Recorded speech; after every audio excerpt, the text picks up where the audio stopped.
బట్టి నా వందనాలు. మనం నిజంగా సాక్ష్యాలు చెప్పాలంటే మన జీవితాలు అంతా కూడా సరిపోదన్నమాట. అయినట్టుగా మన జీవితాల్లో కార్యాలు చేసుకున్నాను బట్టి దేవుడికి వందనాలు.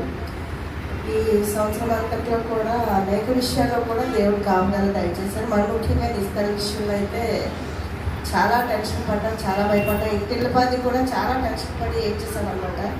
అయితే అత్యున్నతమైన దేవుడి కృపను బట్టి టెస్ట్ అన్ని చేసినా కూడా అన్ని నార్మల్ రిపోర్ట్ వచ్చి ఈజీ చేశారు, ఎంఆర్ఐ చేశారు. చిన్నపిల్లకి ఎంఆర్ఐ అంటే చాలా ఎక్కువ అనమాట. అది అన్నీ కూడా నార్మల్ రిపోర్ట్లు వచ్చాయి. దేవుడు తనకు తిరిగి ఇచ్చిన ఆరోగ్యాన్ని బట్టి దేవుడికి వందనాలు చూపిస్తున్నానండి. అలాగే ఈ నెల మరి పబ్లిక్ కూడా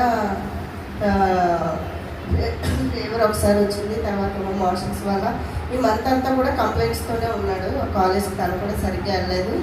దేవుడు తిరిగి తనకి ఇచ్చిన ఆరోగ్యాన్ని బట్టి దేవుడికి వందనాలు చెల్లిస్తున్నానండి.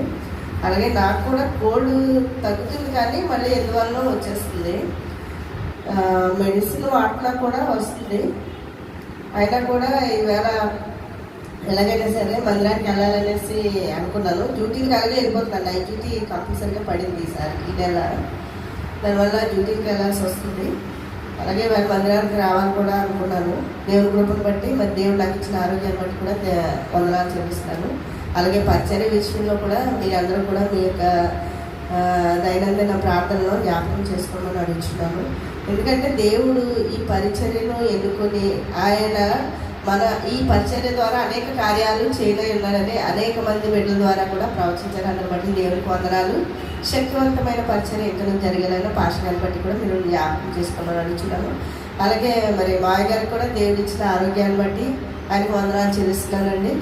అలాగే డాడీకి ఇచ్చిన ఆరోగ్యాన్ని బట్టి కూడా దేవుడికి వందనాలు చెల్లిస్తున్నాను. ఇచ్చిన సాక్షి దేవుడు దీవించి ఆశీర్వదించుకున్నాక.